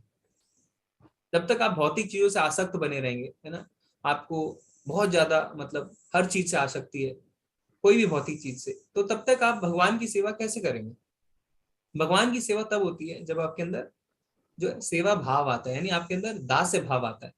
तो जब आप भगवान को स्वामी मानते हैं तब आप अपने आप को दास मानते हैं। पर जब आप खुद के अंदर स्वामी भाव रखते हैं, देखिए भौतिक चीज की आसक्ति कब होती है? जब आप अपने आप को स्वामी मानते हैं। हम कहते हैं ना, अरे मैं ये हूँ, मुझे तो ये आई डिजर्व दिस, है ना, मुझे तो ऐसे ही कपड़े पहनने चाहिए, मैं तो इसके नीचे ट्रैवल नहीं कर सकता, मुझे तो बिजनेस क्लास ही चाहिए, मुझे तो मैं इस होटल को छोड़ के कहीं नहीं खा सकता। तो जब भौतिक चीजों से आसक्ति होती है तो आप अपने आप को स्वामी मानते हैं, तो आप किसी की सेवा नहीं कर सकते। पर जब आप ज्ञान लेते हैं, जब आप जैसे ये हम ज्ञान ले रहे हैं ना, भगवत गीता को हम पढ़ रहे हैं तो भगवत गीता का ज्ञान ले रहे हैं।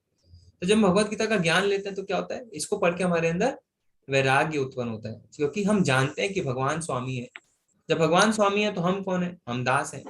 तो जैसे ही आप दास की भावना में आते हैं, अपने आप आपका स्वामित्व जो है वो खत्म हो जाता है। तो प्रभुपाद जी ने ये बहुत अच्छी चीज करी है। उन्होंने क्या किया? हमारी आइडेंटिटी पे अटैक किया प्रभु जी।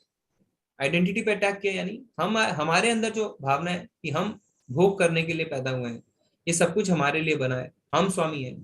जैसे प्रभुपाद जी कहते हैं, जीवेर स्वरूप हुए कृष्ण नित्य दास, आप दास से बढ़ के कुछ नहीं है। तो तुरंत हमारी आइडेंटिटी पे अटैक आता है ना, क्योंकि हम अपनी आइडेंटिटी क्या बनाते हैं? मैं ये हूँ, मैं पिता हूँ, मैं पति हूँ, मैं पुत्र हूँ, मैं बॉस हूँ, मैं ये हूँ, मैं प्रेसिडेंट हूँ। तो वो चीज पे अटैक करते हैं कि हम दास हैं, और दास से बढ़कर हम कुछ भी नहीं है। हम भोग के लिए नहीं बने, भगवान भोग करते हैं, हम भगवान की सेवा करते हैं। तो ये कब हमें पता चलता है? जब हम ज्ञान को अर्जन करते हैं। तो इसीलिए भगवान कहते हैं कि अगर तुम इन चारों स्तर में भी भक्ति नहीं कर सकते तो तुम कम से कम ज्ञान के अनुशीलन में लग जाओ। जी प्रभु जी। उसमें बोला प्रभु जी, उस ज्ञान से भी श्रेष्ठ ध्यान है, जी जी और जी ध्यान से भी श्रेष्ठ है कर्म फलों का परित्याग, मतलब कर्तापन का भाव से मुक्त हो जाना। जी जी। क्योंकि ध्यान जो है, ध्यान के लिए क्या होता है? हमने पढ़ा है पहले कि ध्यान कौन लगा सकता है? जो शुद्ध हो गया है ना। क्योंकि भगवान क्या बताते हैं कि जो बिना शुद्ध हुए ध्यान लगाता है, सब कुछ छोड़ के जाता है, वो मिथ्याचारी कहलाता है। तो ध्यान लगाने के लिए लोग पहले शुद्ध हो जाते हैं, फिर ध्यान लगाते हैं। विधि यही है। भक्ति की विधि अलग है। भक्ति की विधि है आप भक्ति करते करते शुद्ध होते हैं, पर जो ध्यान लगाते हैं, जो ध्यान योगी होते हैं, वो पहले शुद्ध होते हैं। इसीलिए भगवान ने कहा है कि ज्ञान से बढ़कर ध्यान है, क्योंकि ध्यान वाले तो पहले शुद्ध हो गए हैं। और ध्यान से बढ़ के कर्मों के फलों का त्याग करना। कर्मों के फलों का त्याग का क्या अर्थ है? अगर आप कोई कर्म कर रहे हैं और उसकी फल से आपने आसक्ति छोड़ दी, तो आपके अंदर क्या भाव आएगा कि मैं कर्म क्यों करूं? या तो ये भाव आएगा, या दूसरा भाव आएगा कि ठीक है, मैं ये कर्मों को अच्छे से करूंगा, मैं अपने लिए इस फल की चिंता नहीं कर दूंगा, जो होगा देखा जाएगा, ये भगवान को मैं अर्पित करता हूँ। तो अगर आप कर्म करते जाएंगे, क्योंकि भगवान ने कर्म छोड़ना भी मना किया है, तो आप कर्म करेंगे पर फल की आसक्ति नहीं करेंगे, तो आप फल किसको? आप फल जो है भगवान को अर्पित करेंगे। तो इनडायरेक्टली आप क्या करेंगे? आप भगवान के लिए कार्य करना शुरू करेंगे। तो भगवान ने हमारी मनोदशा, साइकोलॉजी है ना, हमारी साइकोलॉजी को एड्रेस करने के लिए कि किस तरीके से हम किसी भी तरीके से भगवान की सेवा में जुड़ जाए, हमारे मन में ये भाव आ जाए कि हम स्वामी नहीं है, हम दास हैं। ठीक है प्रभु जी? ठीक है।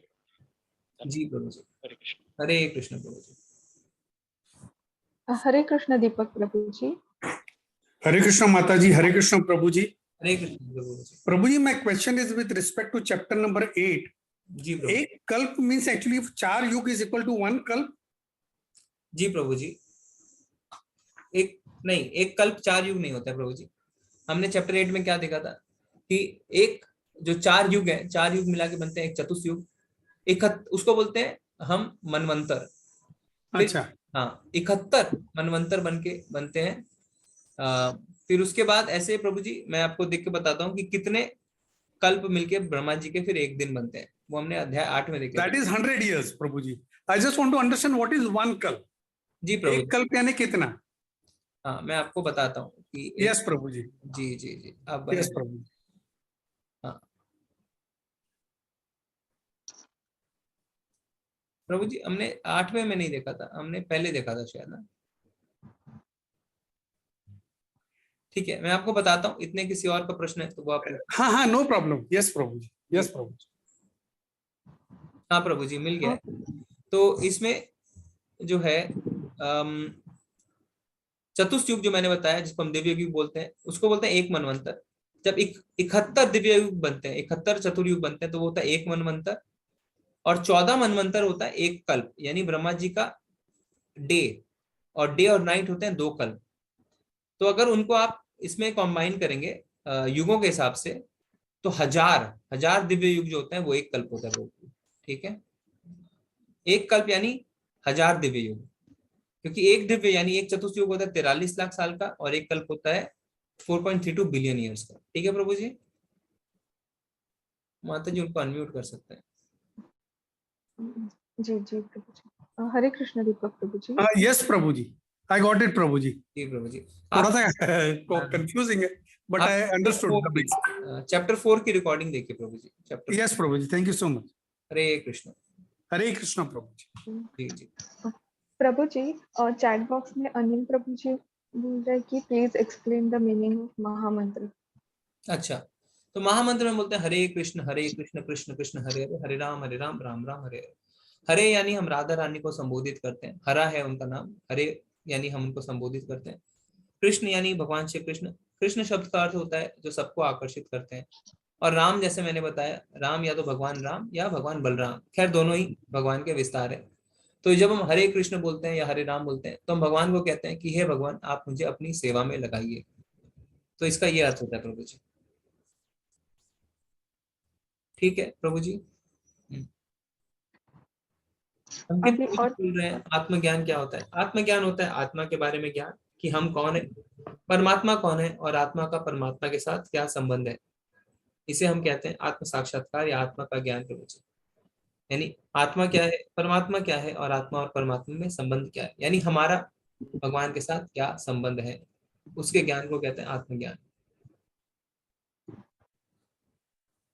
ठीक है माता जी, और कोई अगर हैंड रेज नहीं है, चैट में क्वेश्चन नहीं है, तो एक छोटा सा हमें अनाउंसमेंट करना था। हम पहले भी कर सकते थे। मैं आपको एक वीडियो शेयर करता हूँ अभी, 1 मिनट।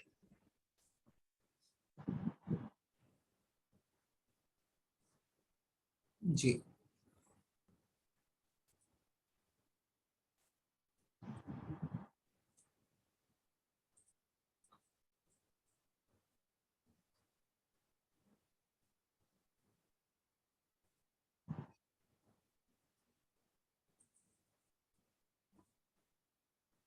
एक मिनट, मैं अभी शेयर करता हूँ।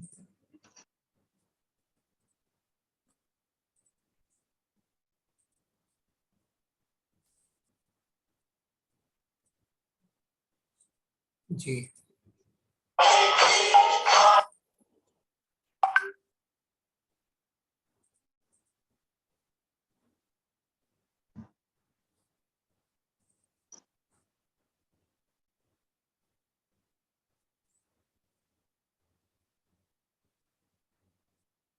मैच 24। ठीक है, मैं इसे किसी कारणवश देख नहीं पा रहा। मैच, हाँ यहाँ से शायद हो जाएगा, आप देखिए। माता जी आप वीडियो देख पा रहे हैं? हरे कृष्णा माता जी।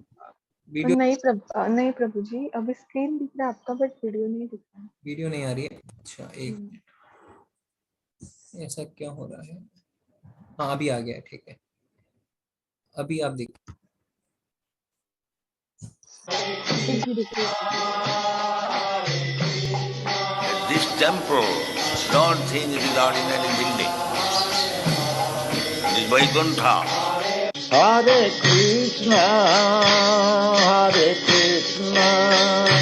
Krishna Krishna, Hare Hare, Hare Rama, Rama Rama, Hare Hare.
Hare Krishna, Krishna Krishna, Hare Hare, Hare Rama, Rama Rama, Hare Hare.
Hare Krishna, welcome everybody. And now you can see the grand temple design, the concept which we had. तो आप सबने देखा ये जो है ISKCON Bengaluru जहाँ से ये कोर्स चलता है, वहाँ पे आपको सुन के बहुत ही आश्चर्य होगा कि अभी जो अर्श विग्रह है वो एक फ्लैट में है, एक भाड़े के फ्लैट में मंदिर है। तो अभी एक नए मंदिर का निर्माण हो रहा है। तो रामनिष्ठ प्रभु जो कि IIT कानपुर से पास आउट हैं। उन्होंने इन्फोसिस में थोड़े दिन नौकरी करी, फिर उसके बाद उन्होंने भक्ति के लिए अपने पूरे जीवन को लगा दिया और प्राय 30 साल से भगवान की भक्ति कर रहे हैं। तो हमारी जैसी जिंदगी है, शायद उससे भी अच्छी जिंदगी इनकी हो सकती थी और मंदिर में जो है उनकी भी हो सकती थी, पर उन्होंने भगवान के लिए अपना जीवन का योगदान दिया और भगवान की सेवा में हमेशा लगे रहते हैं। तो हम इतना तो नहीं कर सकते, पर हम थोड़ा बहुत जरूर कर सकते हैं, हम थोड़ी बहुत सहायता कर सकते हैं। तो ये मंदिर निर्माण में आप सब भी अपनी सहायता दे सकते हैं और इसके जो लेटेस्ट स्टेटस है अभी मंदिर निर्माण का, उसका मैं आपको एक छोटा सा वीडियो दिखाता हूँ। आप YouTube पे भी देख सकते हैं। YouTube पे जो है हमारे चैनल है, आप सबने शायद उस चैनल को सब्सक्राइब भी कर रखा होगा। अगर आपने नहीं किया है माता जी आप डाल सकते हैं, नहीं तो मैं भी डाल देता हूँ। हमारा जो YouTube चैनल है उसमें हम जो है वो देख सकते हैं। I defeated diabetes. I have successfully reversed my diabetes. I'm standing at the entrance of the project, and where I'm standing at this place is a big gap. This is the place the Raj Gopura or the Katta Gopura will come, and both the sides we will have the shops where we can distribute Bhagavad Gita in all the languages, all prasadam, various paraphernalia, chappal stand, all this will come at this place. The last stages of the temple shaping, this huge pit has been made, and I think last time when I showed you last month it was half of that.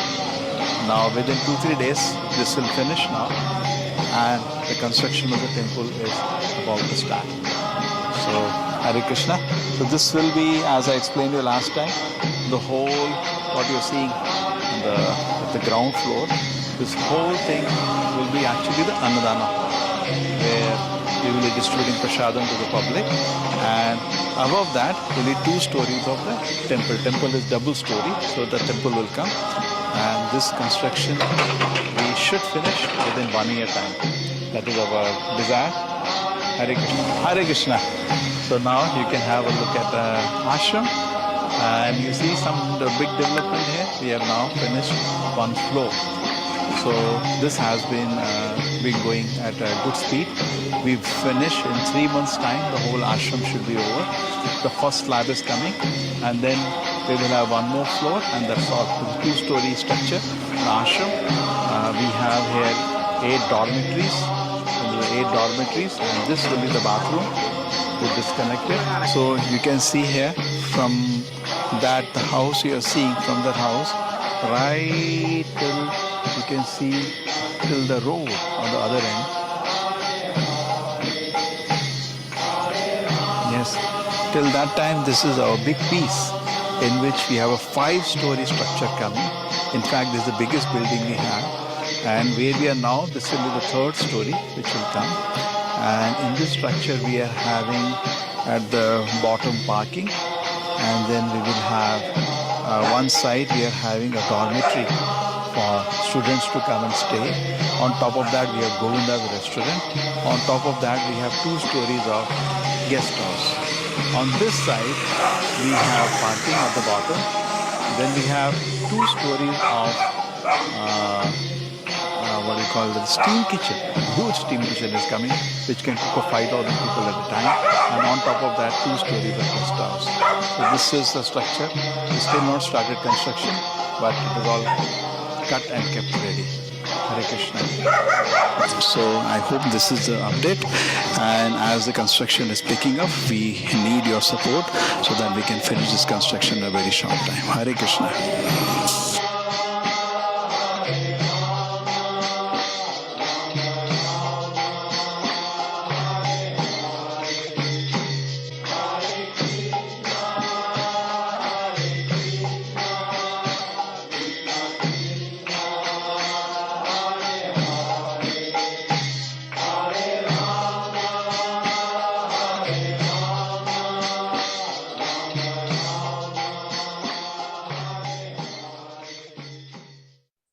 Some people make fun of me when I wear a sari.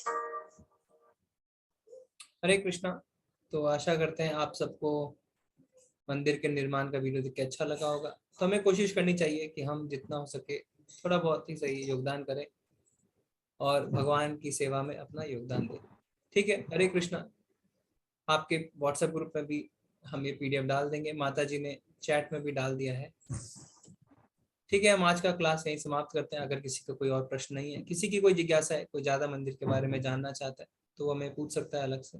ठीक है उदय प्रभु जी, हरे कृष्णा। हरे कृष्ण प्रभु जी। जी प्रभु जी। आप, मैं क्या पूछना तो भूल गया। कोई बात नहीं। याद आएगा तो मैं चैट में पूछ लूंगा, मैं अभी था मुंह पर निकल गया। कोई बात नहीं, आप ठीक है, कल भी पूछ सकते हैं, आप अपना हैंड रेज करें। हरे कृष्ण प्रभु। हरे कृष्णा। तो आज हम चलते हैं।